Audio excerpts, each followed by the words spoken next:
Modern Africa includes over 40 nation-states, many of which contain a great variety of cultures and religions. Some observers have estimated that as many as 1,000 languages are spoken on this great continent. Much of Africa's variety can be traced to its very long history and its extraordinarily diverse geography. There are 4 main deserts in Africa: the Kalahari in the southwest, the Libyan in the north, the Nubian to the northeast, and the Sahara, which stretches from the Nile River in the east to the Atlantic Ocean in the west. The Sahara alone covers 3.5 million square miles, almost 1/3 of Africa. Many nomads and herding tribes have long eked out a living in these desolate areas. Yet Africa also is a land of teeming jungles, spacious rangelands, and majestic mountains. Many rivers splash and meander through this terrain. The longest African river, indeed the longest river in the world, is the Nile, which runs over 4,000 miles from Lake Victoria to the Mediterranean. On the banks of this ancient river, pharaohs built their tombs. Moses was said to have been drawn from its waters. African civilization has long been shaped by great migrations of people across these waters from other continents and cultures. It is a large collection of societies shaped by an unusually large variety of influences. African religions are as varied and diverse as its cultures, but there also have been unifying influences, particularly Christianity and Islam. In the last decade of the 20th century, Africa's religious makeup has included well over 300 million Christians and just under 300 million Muslims. There are about 70 million followers of traditional African religions and about 1.5 million Hindus. Only about 30 to 40% of African people practice indigenous religions, or what religious historians often call African traditional religions. Indigenous beliefs have survived by blending with Christianity and Islam. Such a blending or combining is called syncretism, a widespread phenomenon in religious and cultural history. Traditional African religions have continued to be present among the ethnic societies that historians call traditional peoples. These societies are mostly in the sub-Saharan region, near or below the equator. Traditional African religions tend to be structured around dramatic performances rather than philosophical discourse. The dramatic performances tend to be sensual. Sight, sound, smell, taste, and touch are all engaged in connecting the spiritual world of gods and ancestor spirits to the social world of traditional devotees. Masks and special clothing, herbs and food, dancing and sacrifices, shouting, singing, and ecstatic utterances all have important functions in African traditional religions. The broad overview of the indigenous African religions really entail quite a bit of concepts and precepts. Africa is such a diverse country, or continent, that just to pinpoint one particular religion of Africa is somewhat difficult to do unless we would speak about Olodumare, who is the supreme God or the supreme being to most Africans. However, that term may be used in different aspects or languages, in which may differ from the Olodumare that the Yoruba people know. There are many sub-religions within the religions of Africa itself. So therefore, Africa in religion is not on a Sunday morning. It is a daily basis, and so any particular group may have their special deity that they prefer, and then there may be an ancestral type thing. Through dramatic performances at feasts and worship, spirits and gods enter the devotees and are re-embodied. In their embodiment, the spirits admonish and guide the devotees in matters of piety as well as in economic matters. But sometimes they may also bring harm. African traditional religions also tend to be oral rather than literary, transmitting beliefs and teachings through a variety of verbal arts rather than scripture. Myths and folklore, riddles and proverbs, and sometimes songs and poetry are all involved. Some African Christian theologians see a possibility for a new age of religious independence in Third World Africa. Some see the indigenous church phenomenon as a sign of a new age or a new outpouring of the Holy Spirit. About 25 to 30 years ago, Africa had begun to recast herself and really look into her indigenous ways and methods of worshiping. I remember many of them telling me that, yes, when the missionary comes, they bring out the piano, roll it out, and they begin to sing the droll songs that they would call them and this and that. They say, but as the missionaries would return, then they would get the tom-tom, as they called it, the drums, and they would begin to go back into their indigenous feelings. We look upon Africa now as Africa is able now to practice her religious aspects of spirituality the way she wants to and not governed by the colonials. African separatist movements originally thrived by converting followers of traditional religions either to Christianity or to Islam. But the more recent revival of African traditional religion is different. It attempts to rediscover or reaffirm traditional African practices after centuries of Christian and Muslim domination. Some African traditional religions in the past have taken the form of secret societies.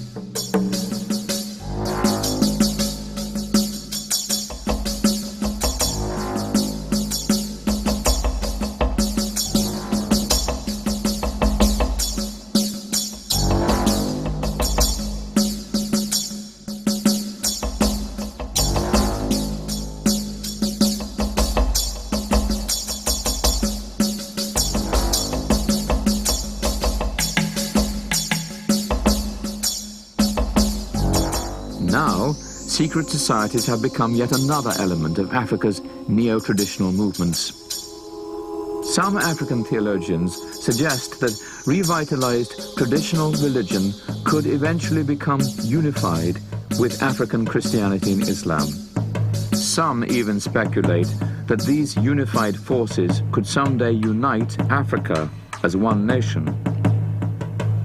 It is now commonplace to say that myths construct the world. Especially for African traditionalists, myths are exceptional, exemplary stories that are full of sacred and moral significance. Some African myths address moral behavior by explaining why certain practices must be done one way and not another. But other myths express traditional moral values and attitudes toward the realities of traditional African experiences. Myths and folklore, along with other oral arts, such as riddles and proverbs, thus have a social function in connecting everyday life to transcendent meaning.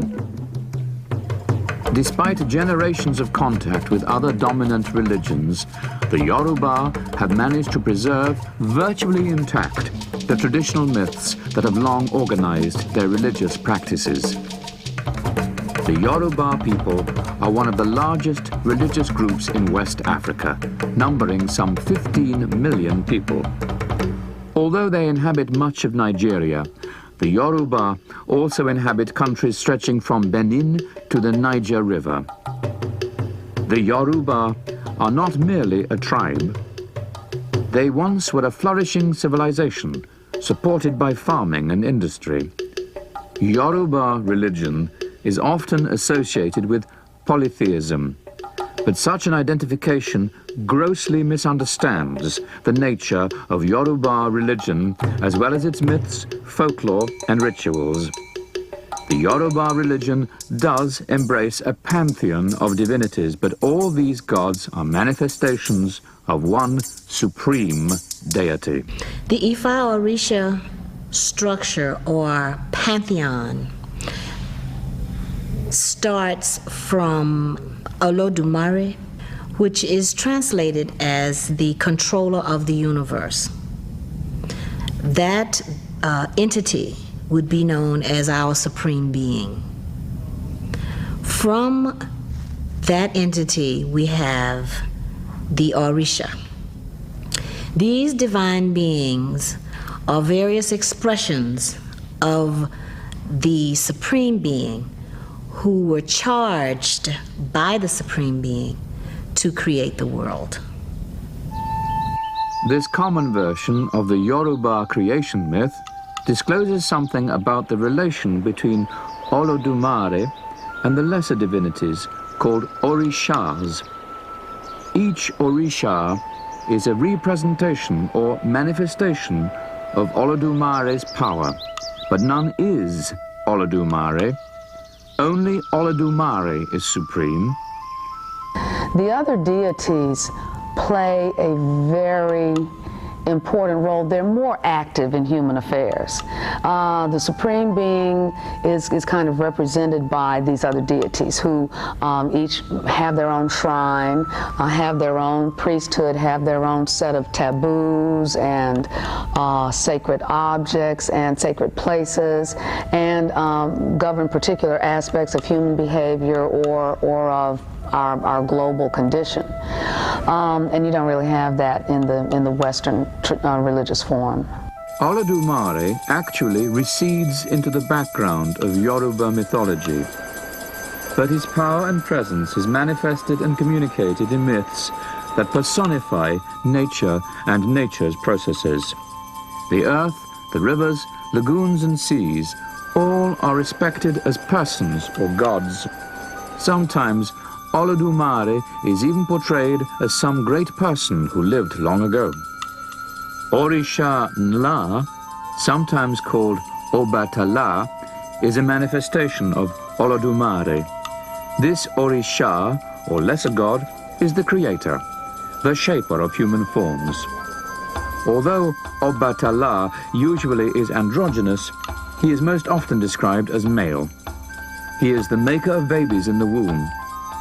He even creates the deformed and the misshapen, so to mock these unfortunate creatures is to mock Obatala himself. It is not altogether clear just what the relationship is between Obatala and the other Orishas. But according to Yoruba mythology, apparently there is a hierarchy of Orishas. Some have their origin from Olodumare himself. According to the first version of the creation myth, these Orishas originally abide with Olodumare in the heavens, and they assist Obatala in his creative work. These Orishas are also primordial deities. Among them are Eshu, Shango, Ile, and Orunmila. Orunmila also bears the title Babalawo, the father of mysteries. He is sent with Obatala to give guidance. Eshu, another primordial Orisha, is represented in Yoruba mythology as the prankster. In fact, a prankster or trickster appears in many African traditional mythologies. Muslims and Christians often associate Eshu with Satan, the accuser or deceiver. The association is not altogether misleading because Eshu challenges and he tests. He also has great knowledge of the secret desires and destinies of devotees.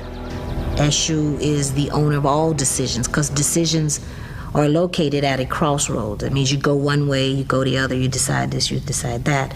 So Eshu is the Orisha that a worshiper would appeal to for assistance and clarity in making this decision. Eshu provokes strife and wrong behavior among persons in order to form virtue among them, and in this way he ultimately causes moral order and religious devotion. He's often represented in a human shape, with horns on its head and with a club or knife nearby. Sometimes he's a little man who, while being pompous, is also self-conscious of his small stature. In some traditions, Eshu is represented by a phallus. In Yoruba myths, he is almost always near calamity, and in one myth he even causes calamity among the other primordial Orishas. Shango, like Obatala and Eshu, is a primordial deity. Finally, Ile, or Mother Earth, is another of the primordial orishas. It is believed that at birth we rest on her, and at death we return to her womb. And at every meal, the ancestors who dwell in her are honored with a few drops of drink poured on the ground. Ogun, the divinity of war and the patron of iron, lives on the edge of society. He is the patron of hunting and foresters. Ogun is innovative, aware of what's happening in other societies. He is in touch with the spirits in skies, wood, grassland, and technology. It is said that where two pieces of iron are put together and his name called upon them, Ogun is there.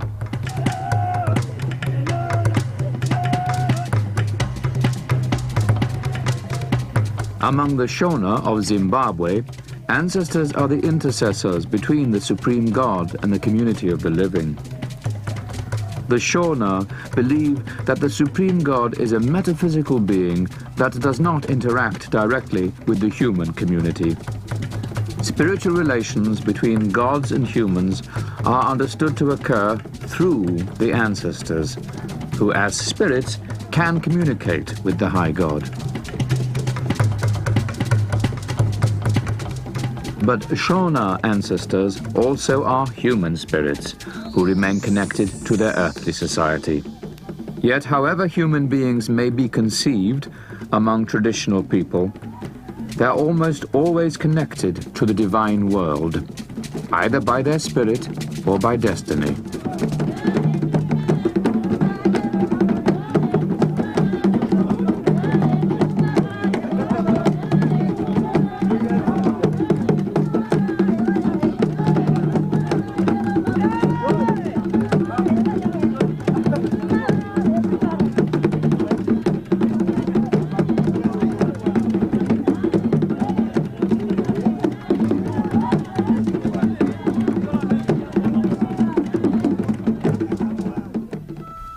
Ancestor devotion implies interdependency because ancestors mediate the community's life with the divine life. Ancestors actively participate in both the realms of the dead and the living. The Jogi, which are the plural of Jok, are not always either friendly or evil presences at certain shrines. These spirits and powers also are involved in the society's conflicts with other Jogi.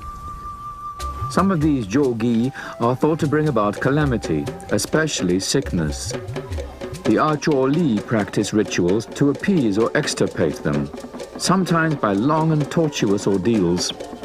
The Acholi healing ritual first involves a practitioner, a diviner, who diagnoses an affliction as having been caused by a joke. Joined by the attendants and the family, the healer and his or her assistants will sing joke songs. Drums and rattle gourds will be used to sound various rhythms. In the process, sometimes the joke might possess the healer, causing him or her to shake violently. If this happens, the ritual will stop. The healer may have to call for someone with more experience, seniority and strength in order to continue the treatment. Traditional African medicines are made from tree bark, sap, and extracts from roots and other herbal sources. But as we've observed in the Acholi ritual healing, pharmaceutical treatment and divination cooperate in restoring vitality to one whose sickness is understood essentially to be a spiritual ailment. The Yoruba, like others committed to African traditional religions, regard human beings as composite. The spirit returns to Olodumare, the supreme deity, while the body returns to Ile, Mother Earth. After a death, and on certain other occasions, traditional Africans will celebrate in a dancing ritual called the Egungun. The Egungun celebration is exclusive in its performance. Women and children are forbidden to come near this spirit, which is also to come near the dead. But the Gelede is the most inclusive of Yoruba feasts and ceremonies. the Gelede primarily honors the ancestresses, and women and children are essential to its power. Two revolutions directly and profoundly affected African culture and religion. The first revolution was a technological advance that made it possible to establish a slave trade in the Atlantic basin. The second revolution was an economic development that made the slave trade highly profitable. Some 10 million Africans were transported to the Americas over the next few centuries, and their traditional religions went with them. When Africans were brought to America and enslaved, it was those very priests and priestesses acting in secrecy who served as doctors, for one, but also they were able to keep that identity alive, and they were able to really project a kind of spiritual force and energy that allowed people to survive through those devastating kinds of circumstances.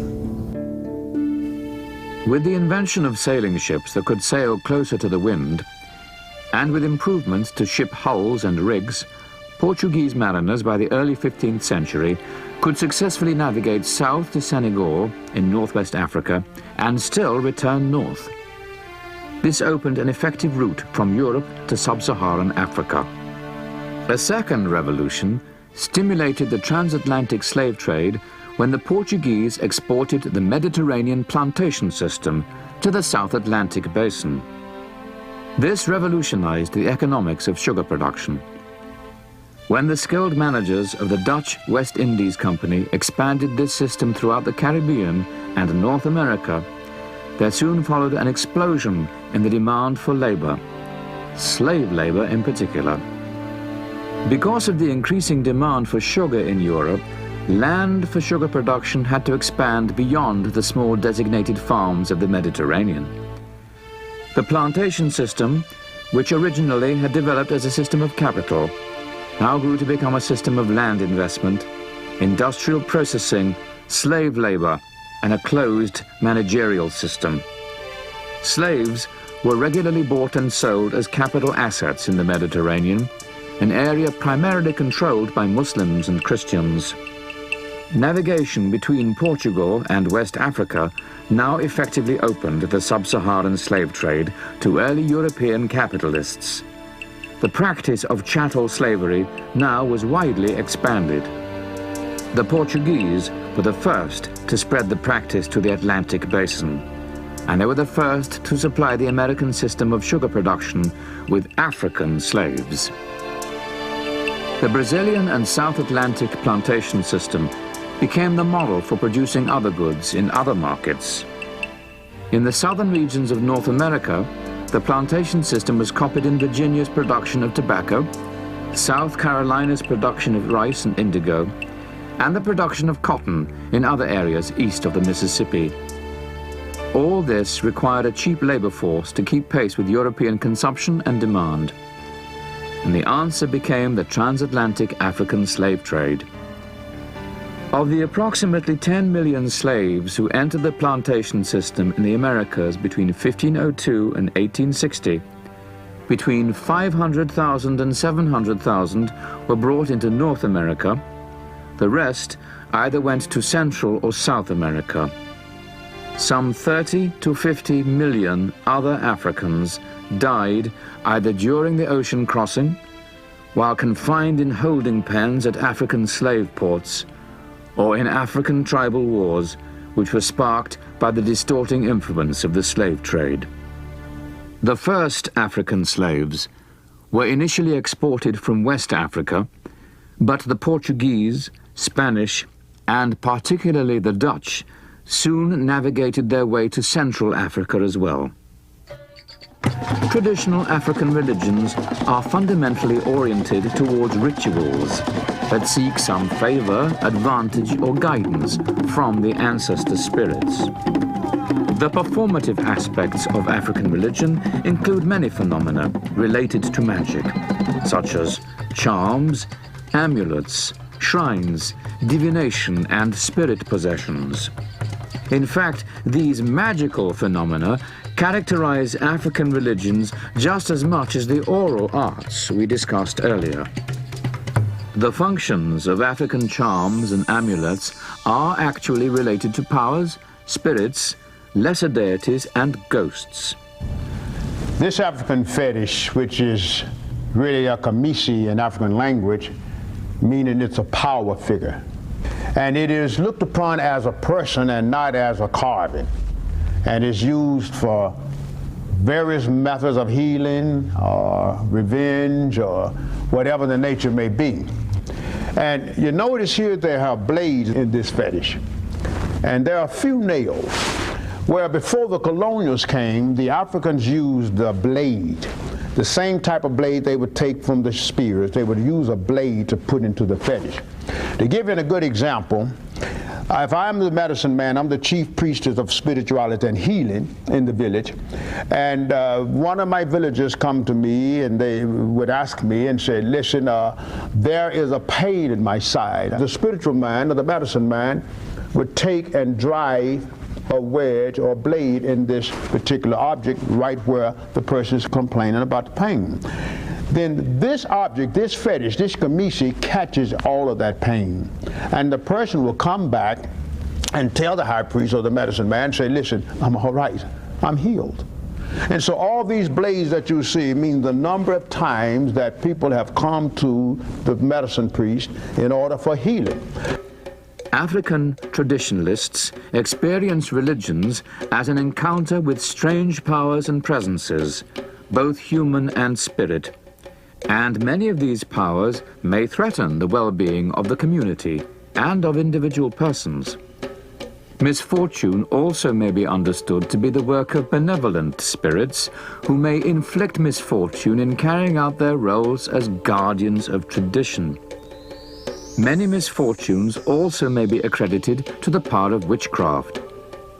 Among the Baluba, a witch is a strange and often introverted or antisocial person. He or she may dwell on the outskirts of the village. Such persons are thought to be accompanied by powers that can both disrupt and destroy. Coming to peace with these powers requires powerful medicines and an expert class of practitioners who can root out and destroy malevolent spirits, or at least establish a livable peace with them. Elements of traditional African religion were first exported from sub-Saharan West Africa to Brazil in the 16th century, but they did not flourish until the mid-19th century. Many traditional African cults took root. Brazil's various cults place the spirit medium in a central role, with special emphasis on both spirit possession and divination. Divination evokes the help of the spiritual world for those who are suffering misfortune in the world of the living. It is a stable aspect of mediumship, and in Brazil, divination remains vitally connected with comparable functions in Africa. Afro-Brazilian cults, like the traditional religions of Africa, strongly emphasize performances such as speeches and dances, drumming and sacrifices. Ceremonies are dramatic, colorful and ecstatic. They evoke the age-old powers and presences of both divinity and saints. Afro-Brazilians have not always been supported or encouraged to openly practice traditional religion. Their religious practices have been both forbidden and prosecuted. To be sure, the association of orishas with the Christian saints has given them a certain legitimacy among the predominantly Roman Catholic populace of Brazil. Afro-Brazilians actually have become very much a part of both local and national government operations throughout Brazil and other regions. The various Afro-Brazilian cults are often drawn into debates about authenticity, usually involving the question of whether a cult can reliably associate its practices with original African tradition. Among the Caribbean cults that have gained the attention of religious historians, none is more readily studied than Haitian voodoo. Yet by the same token, voodoo also is greatly misunderstood. As in the Brazilian cults, those who practice voodoo are descended from West African peoples. Voodoo is particularly associated with Haitians and the Creoles of New Orleans. It is a hybrid of traditional African religious experience and Roman Catholic practices. When the Africans came here, especially most of them came through the port of New Orleans and Charleston, South Carolina. Now those who came through New Orleans and Charleston, South Carolina came directly from Africa. All the others came from the islands. They had been indoctrinated or broken in the islands or in the Caribbean, the West Indies. But those coming in from Charleston, those coming in from New Orleans, came directly from Africa. That is the reason you have in South Carolina and New Orleans, around that part, many, many traces of the indigenous African religion of Vodou. Vodou is the worship of traditional African divinities from the ancient Fon people who were born in the kingdom of Dahomey, which is now known as Benin. And their system developed in Haiti as Haitian Vodou. There are some small derivatives of individual practices of Vodou that landed in the southern part of the United States by virtue of the slave trade through two major cities. One is New Orleans and the other one is Virginia. But they did not develop the religion, as it were. It stayed more on an individualized ritual level, or where people would do individual things that were a part of the religion. But the divinities, in terms of how they are worshipped in Haiti, did not travel to this land to stay for long. In Haitian voodoo, the controlling principle is the loi, a class of spirits, manifestations, spiritual powers, and presences. The relationship between the devotees and the loi is performative, dramatic, and magical, just as it was in the cult of the ancestors in Africa.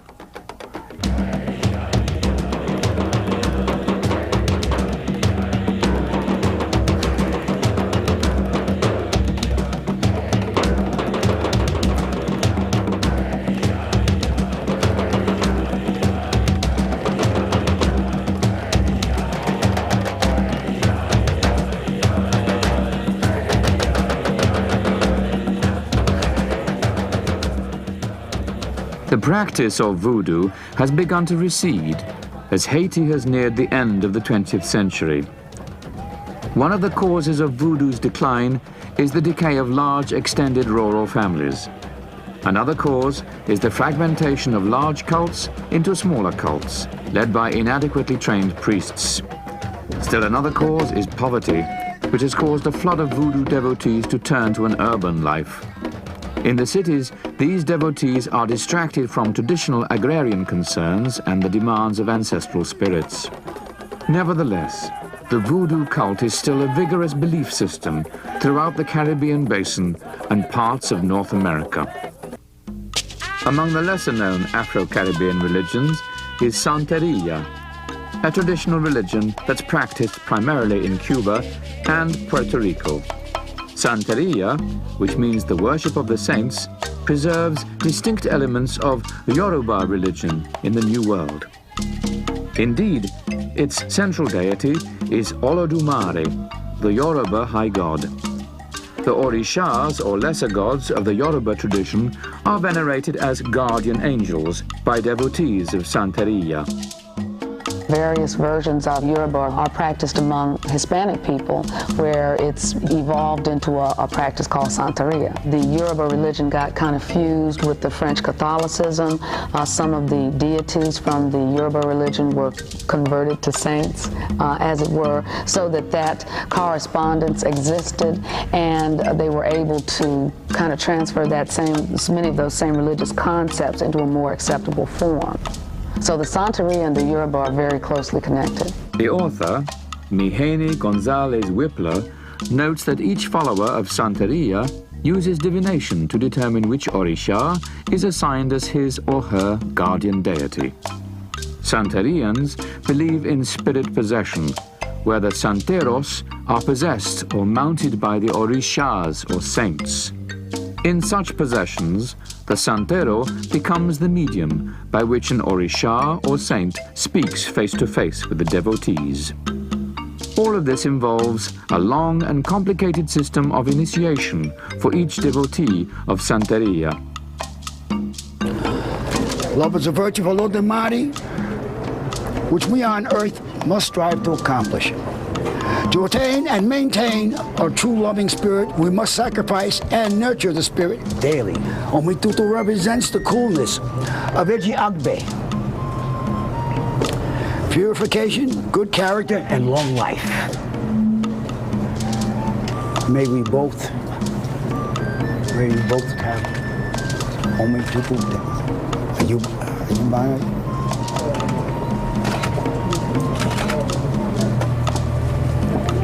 Okay, I'm ready.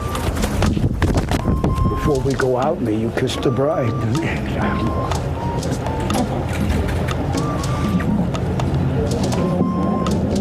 Mira, está muy corto.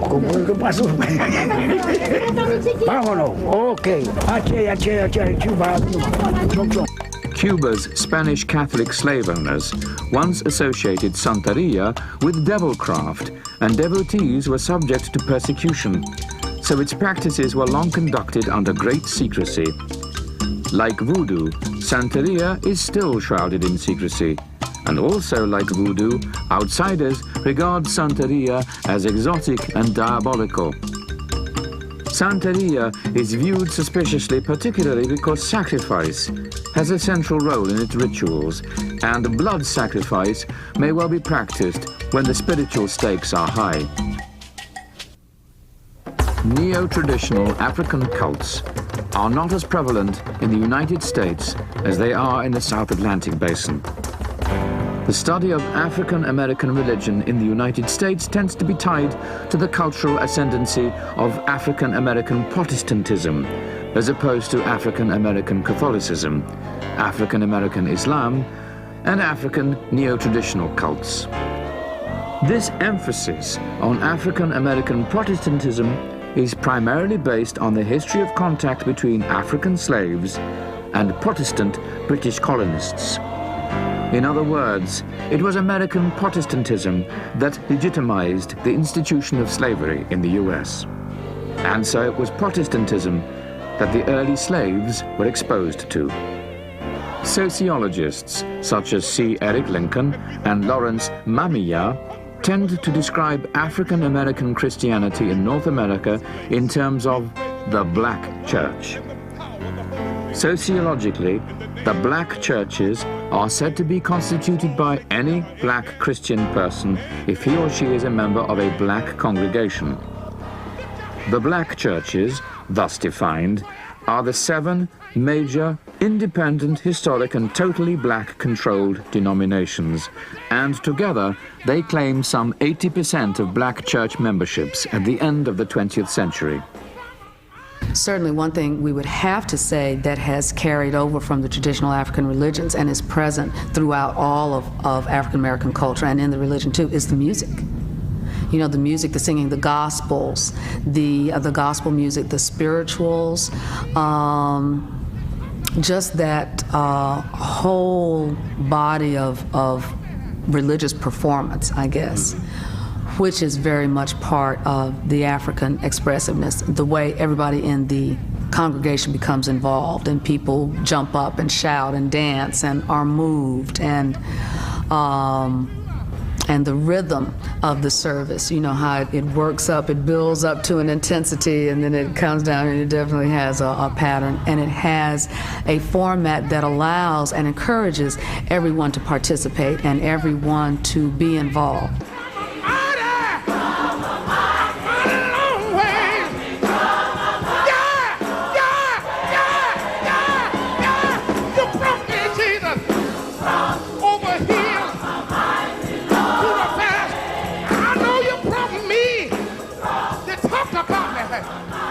While African-American churches are identified with Protestant denominations, Lincoln and Mamiya suggest that these black churches also are related to African traditional religions in a conceptual and moral way.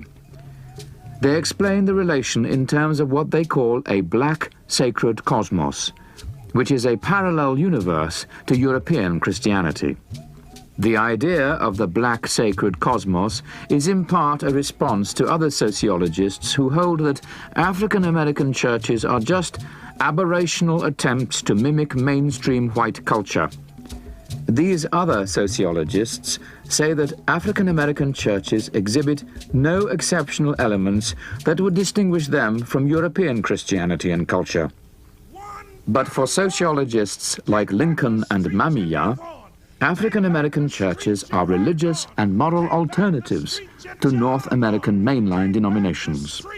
We will not live in fear because we are children of God. And when it's all over down here, and when the night will no longer crowd in upon us, and when we'll no longer stand on the banks of this river, we'll be able to declare, like Martin King declared, free at last, free at last, thank God Almighty, free at last. African American churches tend to be evangelical. For these churches, preaching tends to be based on biblical stories from both the Hebrew Scriptures and Christian Gospels. It seeks to convert the unchurched to Christianity. Such ideas as holiness and sanctification are often used to describe this function of preaching. Gospel music and charismatic preaching are often a prominent part of their religious life. The social teachings of African American churches tend to be egalitarian. In fact, this egalitarian emphasis fundamentally identifies the social teachings of the African American churches.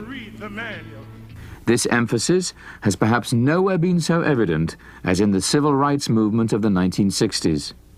But the sociologists Lincoln and Mamiya argue that the influence of the African American churches is best seen not in broad civil rights activism, but rather in their internal influence on African American culture itself. With the Cultural Revolution in the 1960s and early 70s, African American churches began examining their possible connections with traditional African religions. There is a resurgent, I like to use the word renaissance. There is a renaissance of African religions occurring right now as we speak. It has, in my opinion, reached its second stage. The first stage of the expression of the religion was the way that the religion had to be expressed during the enslavement years. By virtue of the way slavery worked at that time in the various locations, the religions had to go underground. They could not be practiced publicly. If they were practiced publicly, they had to be practiced under a facade or with a mask or pretending to do something that you really weren't doing or pretending to be something that you're not. Within the last, I would say 50 years, since the 1950s, the religion has begun to go through another birthing process, and that birthing process, in my view, based on what I have observed, is for the religion to come to another stage of its full circle expression, which is to become public. The dramatic and oral aspects of African traditional culture were seen more prominently in non-religious institutions such as African American art, music, theater, literature, cinema, and radical political organizations. Distinctive elements of African traditional religions do appear among African American Catholics and also among devotees of neo-traditional Afro-Caribbean and Afro-Brazilian religious cults. But the numbers in such groups are small, and they are outside the mainstream of African American religious practice. Traditional African religions provide valuable insights for our understanding of human civilizations. They are living reminders of the ancient tribal and ancestral origins of most so-called great religions.